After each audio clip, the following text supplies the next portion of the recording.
అండి, ఎలా ఉన్నారు? అందరు బాగున్నారా? Welcome to my channel Radhika Chari blogs. నేను ఇవాళ ఉల్లిగడ్డ మిల్ మేకర్ కర్రీ చేస్తున్నాను. దానికి వచ్చేసి నా 8 ఉల్లిగడ్డలు కట్ చేసుకుంటున్నాను అనమాట. ఉల్లిగడ్డలు కట్ చేసుకున్నాను, ఒక 8 ఉల్లిగడ్డలు బట్టి ఆన్ చేసేసుకొని వాటర్ కొన్ని తీసుకున్నాను, హీట్ అవ్వాలన్నమాట. మిల్ మేకర్లు వేసేస్తున్నా, కొంచెం సాల్ట్ పీసేసుకొని పెట్టుకుంటుంది. ఇది పక్కన పెట్టేసుకోవాలి. ఇప్పుడు ఆనియన్స్, కరివేపాకు అన్నీ రెడీ చేసేసి ఆయిల్ వేసిన వేడైపోయింది. ఉల్లిగడ్డ ఫ్రై చేస్తున్నాను కాబట్టి ఆయిల్ ఎక్కువనే పడుతుంది మనకి. ఇప్పుడు హీట్ అయిపోయింది కదా, ఆనియన్స్ వేసేస్తున్నాను.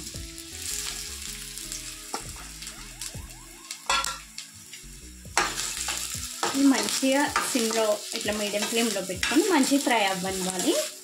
వేడి నీళ్ళు వంపేసేసుకోవాలి. వేడి నీళ్ళు వంపుకున్నాం కదా, చల్ల నీళ్ళు పోసేస్తున్నాను అన్నమాట.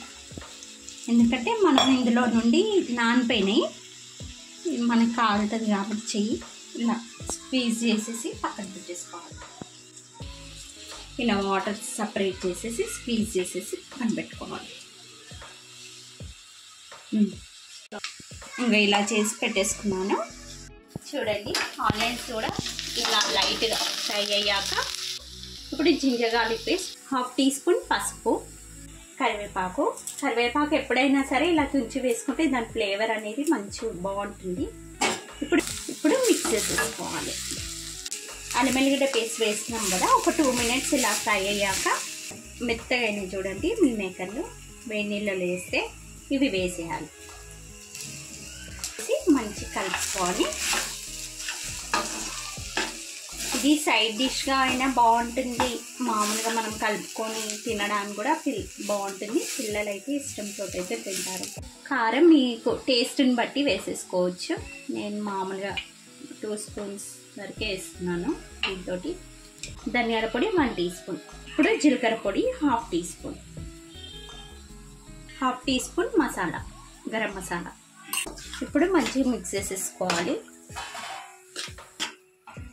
ఇలా మంచిగా మిక్స్ చేసేసుకొని, ఆల్రెడీ నేను కారంలో సాల్ట్ కలిపి పెట్టుకుంటాను. జింజర్ గార్లిక్ పేస్ట్ కూడా ఉప్పు ఉంటుంది కాబట్టి నాకేం పైన ఉప్పు పడ్డది. మనకి అడగంటకుండా ఉండాలంటే కొంచెం మూత పెట్టుకొని వాటర్ వేసుకుంటున్నాను. ఒక 10 మినిట్స్ స్టవ్ మీడియం ఫ్లేమ్లో పెట్టి కుక్ చేసేసుకోవడమే రెడీ అయిపోయినట్టే అనమాట.